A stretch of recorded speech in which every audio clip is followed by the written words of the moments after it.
Hello students, आप सभी का स्वागत है हमारे चैनल बोर्ड सॉल्यूशन पे। आज के इस वीडियो में हम क्लास 12th के कक्षा 12वीं के लेखा शास्त्र के असाइनमेंट के आंसर देखेंगे। सितंबर माह के असाइनमेंट नंबर 2 है।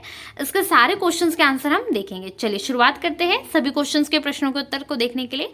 तो यहाँ पर यदि आप इसकी पीडीएफ डाउनलोड करना चाहते हैं तो पीडीएफ के लिए आपको गूगल पे जाना होगा। गूगल पे सर्च करना होगा www.boardjankari.com, जहाँ पर आपको सारे विषयों की पीडीएफ मिल जाएंगी। आप आसानी से जो है इसकी पीडीएफ डाउनलोड कर सकते हैं और पीडीएफ को आसानी से उस पीडीएफ से लिख सकते हो। ठीक है, चलिए शुरुआत करेंगे। यदि आपने वीडियो को अभी तक लाइक नहीं करा हो तो लाइक कर दीजिए। चैनल पे नए हो और चैनल को सब्सक्राइब नहीं करा है तो जल्दी से कर दीजिए, ताकि आपको सारे विषयों के असाइनमेंट, सभी मंथ के असाइनमेंट कंप्लीट रूप से सॉल्यूशन मिल सके। और दोस्तों में वीडियो को शेयर करना बिल्कुल भी ना भूलें, जिससे आपके सभी फ्रेंड्स की भी हेल्प हो सके। चलिए सबसे पहला क्वेश्चन है, त्याग के अनुपात एवं नफे के अनुपात का अर्थ एवं अंतर समझाइए। ठीक है, दोनों के बारे में थोड़ी डिटेलिंग देना है। 4 अंक का क्वेश्चन है। वर्डिंग कितनी सीमा है? वर्डिंग की लिमिटेशन है 75 to 100 वर्ड। चलिए इसको देखेंगे। इसके बाद इसका नेक्स्ट क्वेश्चन है, साझेदारी फर्म में कोई नया साझेदार कब प्रवेश प्राप्त कर सकता है? इस प्रवेश के क्या प्रभाव होते हैं? नवागत साझेदार के अधिकार क्या होते हैं? 2-3 चीजें शामिल की गई। ठीक है, कब प्राप्त करेगा, इसका नवागत साझेदार का अर्थ है और इसके क्या प्रभाव, इफेक्ट इसके बताना। ठीक है, इतनी सारी चीजें आपको एक क्वेश्चन में बताना है।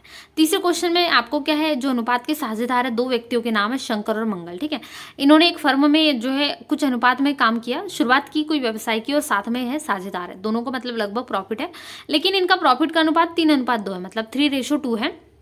तो कुछ चिट्ठा दिया हुआ है आपको यहाँ पर उनका, इसके हिसाब से आपको कुछ वैल्यूज दिए। जैसे यहाँ पर जो इनके 1/3 भाग दिए हैं, प्रीमियम का दिया गया है, ख्याति के अपने भाग की भी प्रीमियम दी गई है, और मशीनरी का मूल्य और देनदारों का आयोजन है। ठीक है, लेकिन इसमें आपको क्या करना है, इसमें आपको जो है जो चार्ट बनाना है वो भी हम देखेंगे। चलिए इसमें आपको याद रखिए 2 चीजें हैं, 2 चीजें बनाना है। क्या बनाना है? एक तो पुनर्मूल्यांकन खाता बनाना है और साझेदारों का पूंजी खाता बनाना, और उसका नया अनुपात भी ज्ञात करना। मतलब बहुत सारा है आपको इसमें करने का। 2 तो आपका चार्ट बनेंगे, एक तो पुनर्मूल्यांकन खाते का बनेगा, एक साझेदारी पूंजी का बनेगा, और एक साझेदारी का नया अनुपात जो है, इसमें अनुपात ज्ञात करेंगे हम। जैसे कि इनका जो भी अनुपात निकलेगा वो मैथमेटिकल भी आपको सॉल्व करना है। इतना आपको करना है। ठीक है, क्वेश्चन नंबर 4 में क्या करना है, 2 यहाँ पर दिए गए काला, गोरा और भूरा एक फर्म में क्रमशः अनुपात में साझेदार। यहाँ पर 3 व्यक्ति, ये भी साझेदार है, उनका भी कुछ चिट्ठा आपको इस प्रकार से दिया गया है। अब इसमें क्या करना है आपको, इसमें आपको थोड़ा सा चार्ट बनाना है, लेकिन इसमें आपको वसूली खाता और पूंजी खाता ही बनाना। ठीक है, अनुपात निकालने के लिए नहीं कहा गया वैसे, तो हम देख लेते हैं। चलिए वसूली खाता और पूंजी खाता का भी हम देखेंगे। चलिए शुरुआत करते हैं सभी क्वेश्चन के आंसर्स की। चलिए क्वेश्चन नंबर पहला है, त्याग के अनुपात और नफे के अनुपात का अर्थ और अंतर। ठीक है, नफा यानी क्या होता है? फायदा। तो त्याग का अनुपात क्या होता है? वह अनुपात है जिसमें विद्यमान साझेदार ने साझेदार के लिए त्याग करते हैं। मतलब यहाँ पर एक जो साझेदार है वो दूसरे साझेदार के लिए त्याग करता है, मतलब कुछ चीजें उसको दान में देता है। इसका उपयोग नए साझेदार द्वारा लाई गई ख्याति को बांटने के लिए किया जाता है। ये दूसरा हो जाएगा। पुराने साझेदार के पूंजी खाते अनुपात त्याग के जमा किए जाते हैं। ठीक है, यहाँ पर आपको लिखना है तीसरा पॉइंट। चौथा हो जाएगा, विद्यमान साझेदार के अनुपात में नए अनुपात को घटाकर गणना की जाती है। ठीक है, इतना आपको त्याग के अनुपात में लिख देना है, इसका नाम ही है त्याग का अनुपात। अब नफा के अनुपात, लाभ यानी इसको जहाँ कहा जाता है, तो पहला होगा, यह वह अनुपात है जिसमें किसी साझेदार की मृत्यु एवं अवकाश ग्रहण करने पर विद्यमान साझेदार अनुपात प्राप्त करते हैं। तो दूसरा पॉइंट आपको लिखना है, इसी का दूसरा हो जाएगा, इसका उपयोग पृथक होने वाले साझेदार को विद्यमान साझेदार द्वारा दी जाने वाली क्षतिपूर्ति राशि वहन करने के लिए किया जाता है। ठीक है, तीसरा पॉइंट क्या होगा, तीसरा और मेन पॉइंट, पुराने साझेदारों के पूंजी खाते नफे के अनुपात में नाम किए जाते हैं। ये आपका तीसरा पॉइंट हो जाएगा। इसके बाद देख लेते हैं और क्वेश्चंस। इसी प्रकार से विद्यमान साझेदार के नए अनुपात में पुराने अनुपात को घटाया जाता है। ये क्वेश्चन जो ऑप्शन नंबर 4 हो जाएगा। इसके बाद में जो क्वेश्चन नंबर 2 है, इसमें देख लेते हैं इसके उत्तर हम। तो साझेदारी फर्म में कोई नया साझेदार प्रवेश करने के लिए आवश्यक परिस्थितियां तब होती है जब किसी चालू फर्म को पूंजी अथवा किसी अन्य प्रबंधकीय सहायता अथवा दोनों की तरह की जरूरत होती है। ठीक है, तो फर्म के साझेदारी इन सभी उद्देश्यों की पूर्ति के लिए एक नए साझेदार को प्रवेश देने का फैसला करते हैं। या यदि कोई एकल व्यवसाय है तो इसमें किसी नए व्यक्ति का प्रवेश करना साझेदारी का रूप ले लेता है। साझेदारी अधिनियम है 1932 यानी 1932 के अनुसार कुछ यहाँ पर बताया गया है। क्या होता है, किसी फर्म में इसी नए साझेदार के प्रवेश को अनुमति वर्तमान साझेदारों की स्वीकृति के बाद ही मिल सकती है। जब कोई नया साझेदार फर्म में प्रवेश करता है तो साझेदारी फर्म का पुनर्गठन होता है और नए व्यवसाय को साझेदारी फर्म के रूप में संचालन करने के लिए नया समझौता किया जाता है। और जब कोई नया साझेदार फर्म प्रवेश कर जाता है तो उस फर्म की परिसंपत्तियों में भाग लेने का अधिकार प्राप्त होता है। नए साझेदार को फर्म के भावी लाभों में भाग लेने का अधिकार प्राप्त होता है। भावी मतलब आगे जाके उसको जो लाभ होने वाला है नए वाले साझेदार को, उसमें भी यहाँ पर उसको भाग ले सकता है। नया साझेदार क्या करेगा, साझेदारी फर्म की परिसंपत्तियों के अधिकार है तो साझेदार नाका जो है अन्य वस्तुओं के रूप में एक स्वीकृत राशि पूंजीकृत रूप के रूप में निवेश करता है। तो ये आपको पूरा का पूरा आंसर क्वेश्चन नंबर 2 में लिखोगे। इसके कुछ महत्वपूर्ण बिंदु है, क्या प्रभाव डालते हैं वो भी देखेंगे। तो जब कोई नया साझेदार फर्म में प्रवेश करता है तो निम्नलिखित महत्वपूर्ण बिंदु होते हैं जो इसके प्रभाव डालते हैं। ठीक है, तो कौन कौन से प्रभाव है, क्योंकि यहाँ पर मैंने बताया था आपको बहुत सारी चीजें इसमें पूछी गई है। तो पहला है नया लाभ विभाजन अनुपात तय किया जाता है। दूसरा है नया त्याग अनुपात किया जाता है। और तीसरा क्या है, ख्याति का मूल्यांकन और समायोजन तय किया जाता है। चौथा है परिसंपत्तियों का पुनर्मूल्यांकन किया जाता है और दायित्वों का पुनर्निर्माण किया जाता है। पांचवा क्या है, लाभों का पुनर्वितरण किया जाता है। तो ये भी आपको देख लेना है। ये कुछ प्रभाव है जो उस पर पड़ते हैं। इसके बाद में और प्रभाव है, तो यहाँ पर हो जाएगा सभी साझेदारों की पूंजी का समायोजन किया जाता है। प्रवेश पर नया भागीदार 2 अधिकार प्राप्त करता है और साझेदारी फर्म के भविष्य के मुनाफे को साझा करने का अधिकार है। और लास्ट है साझेदारी फर्म की संपत्ति को साझा करने का अधिकार। तो ये साझेदारी फर्म में इतना पूरा आपको लिखना है, क्योंकि क्वेश्चन में आपको 3 क्वेश्चन पूछेगा। चलिए क्वेश्चन नंबर 3 है, यहाँ पर आपको पुनर्मूल्यांकन खाता बनाना है। मशीनरी का यहाँ पर बताया गया इसकी राशि विवरण, ठीक है, हम देखेंगे। और भी एक आपको बनाना है इसमें, और इसके साथ में ही आपको अनुपात भी ज्ञात करना। ठीक है, तो सबसे पहले एक कॉलम जो बनेगा विवरण का, दूसरा राशि का, तीसरा विवरण का और फिर से राशि का। चलिए मशीनर से आपको यहाँ पर इस प्रकार से संख्या ऐड कर देना है 650 से 500 और राशि कितनी 150, आयोजन को कितने 400 से 100 रुपए लगभग, और ये 300 राशि हो गई। इसके बाद पूंजी खाता से कितना लाभ हो रहा है, तो पूंजी खाता से लाभ शंकर और मंगल को 390, 260 यहाँ पर आ जाएगा, 650 यहाँ और एवरेज करोगे आप तो यहाँ पर कितना आ जाएगा 800 यानी 800 आ जाएगा। ठीक है, इतना आपका निकल जाएगा। इधर भी एवरेज करोगे तो दोनों में ही आपके कितने एवरेज आ जाएंगे 800 आ जाएंगे। अब लाभ विभाजन भी निकालने कहा गया अनुपात में, तो 3:2 हो रहा है जैसा हमें पहले बताया गया। तो यहाँ पर दोनों ने साझेदारी की तो 3:2 के अनुपात में थी। ये कितना हो रहा है हमारे यहाँ पर, हम ये किसके बराबर है 5 के, मतलब 3:2 मतलब कितना 3/2 होता है। ठीक है, यहाँ पर इसको कहा जाता है। तो बिल्कुल सेम तरीके से हम शंकर का और मंगल का निकाल लेंगे। तो क्योंकि 3:2 किसके बराबर है 5 के, मतलब हमें यहाँ पर एक जो 3:5 वाला हो रहा है और एक 2:5, दोनों के बराबर है, मतलब दोनों के सेम तरीके से हो जाएगा।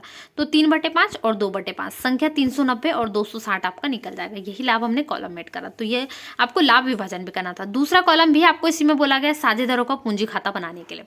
चलिए इनका पूंजी खाता देख लेते हैं आप किस प्रकार से तैयार करोगे। तो सबसे पहले साझेदारों का पूंजी खाता के लिए विवरण हो जाएगा, फिर शंकर, मंगल, उमेश इनके विवरण हो जाएंगे, शंकर, मंगल और उमेश के, और शेष यहाँ पर आ जाएगी इसी प्रकार से 2990 इसका हो जाएगा शंकर का, मंगल का 1660, इसका 2325 और विवरण हो जाएगा शेष लागत जो आ रही है रोकड़ खाता को, प्रीमियम खाता को और पुनर्मूल्यांकन खाता को, इतनी आपका विवरण होगा।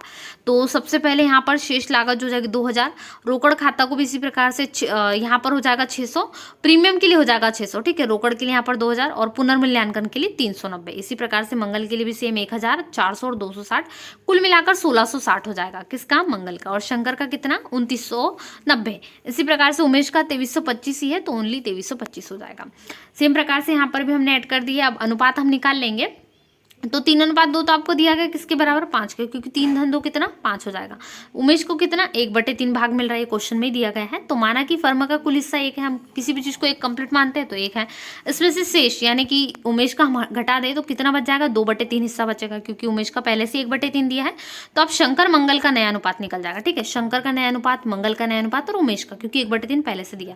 3/5 और 2/5 में से दोनों के हिस्से निकलेंगे, 2/3 जो शेष है, क्योंकि दोनों के ही बच रहे हैं। 2/3 में कौन कौन ऐड है, शंकर और मंगल ऐड है, तो ये 2/3 में दोनों निकल जाएंगे, मतलब 6/15, 4/15, 5/15। तीनों का एवरेज अनुपात निकालोगे तो 6, 4, 15 निकल जाएगा। ठीक है, इस प्रकार से आपको अनुपात निकाल लेना है। चलिए क्वेश्चन नंबर 4 है, लास्ट क्वेश्चन है आपके अकाउंटेंसी का, लेखा शास्त्र के सारे उत्तर हम देख रहे हैं। वीडियो को लाइक कर दीजिए जल्दी से, जिन्होंने अभी तक लाइक नहीं करा है। चैनल पे नए हो तो चैनल को सब्सक्राइब करना बिल्कुल भी ना भूलें, जिससे आपको सारे वीडियोस आसानी से मिल सके। वीडियो को अपने दोस्तों में जरूर शेयर कर दें। इसकी पीडीएफ आप किस प्रकार से डाउनलोड कर सकते हैं, गूगल पे जाइए, वहाँ पर आपको क्या सर्च करना है, वहाँ पर आपको www.boardjankari.com सर्च करना है, ठीक है। ये आप क्या सर्च करोगे गूगल पे जाके, जिससे आपको सारे आंसर्स कंप्लीट रूप से पीडीएफ के रूप में अवेलेबल हो जाएंगे। चलिए क्वेश्चन नंबर 4 में वसूली खाता, ठीक है। वसूली खाता तैयार करना है तो यहाँ पर विवरण हो जाएगा, राशि, फिर विवरण और फिर राशि हो जाएगा, ठीक। इसी प्रकार से आपको तैयार करना है। तो विविध संपत्तियों से विवरण है, देनदार है, स्टॉक है, फर्नीचर है, भवन है।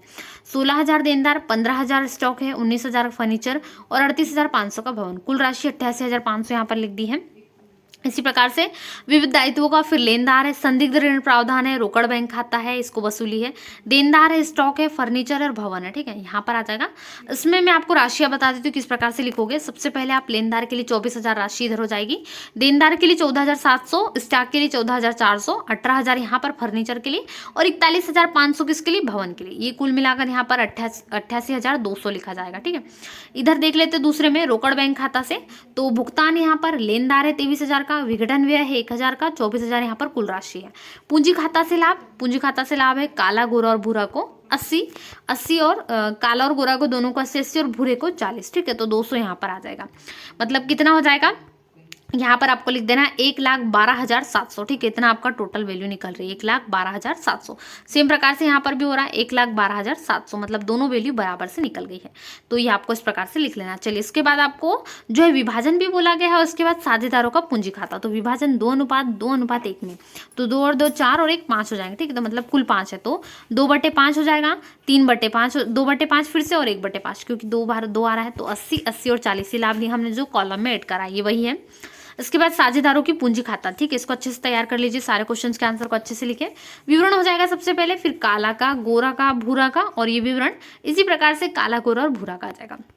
चलिए इनकी राशियां देख लेते हैं। रोकड़ बैंक खाता से 34,080, इससे गोरे को 28,080, फिर 14,040, शेष लागत सामान्य संचिति को वसूली खाता, इसको लाभ, ठीक है। यहाँ पर 30,000 हो जाएगा, 4,000 और 80, यहाँ पर 24,000 हो जाएगा।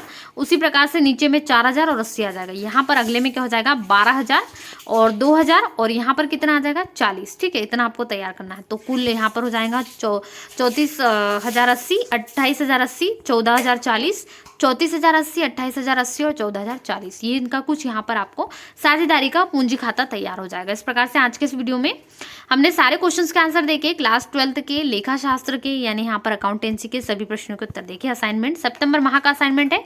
ऐसे वीडियोस के लिए सबसे पहले चैनल को सब्सक्राइब करें, वीडियो को लाइक करना बिल्कुल भी ना भूलें। अपने सभी दोस्तों के साथ जल्दी से वीडियो को शेयर कर दीजिए, जिससे उनकी भी हेल्प हो सके। और साथ ही जितने नए स्टूडेंट्स हैं चैनल को जरूर सब्सक्राइब करें, ताकि आपको सारे असाइनमेंट के आंसर मिल सके। इसकी पीडीएफ आप www.boardjankari.com गूगल पे सर्च कीजिए, वहां से आप इसकी पीडीएफ को आसानी से डाउनलोड कर सकते हैं। चलिए मिलते हैं नए वीडियो में। सारे 12th क्लास के सारे असाइनमेंट कंप्लीट हो चुके हैं, चैनल पे अपलोड हो चुके हैं, जाकर देख सकते हैं। डिस्क्रिप्शन में लिंक दी गई है, वहां से भी आप अपने आंसर्स को कंप्लीट कर सकते हैं। चलिए मिलते हैं नए वीडियो में, तब तक वीडियो को लाइक करें, अपने दोस्तों के साथ शेयर जरूर करें। Thanks for watching.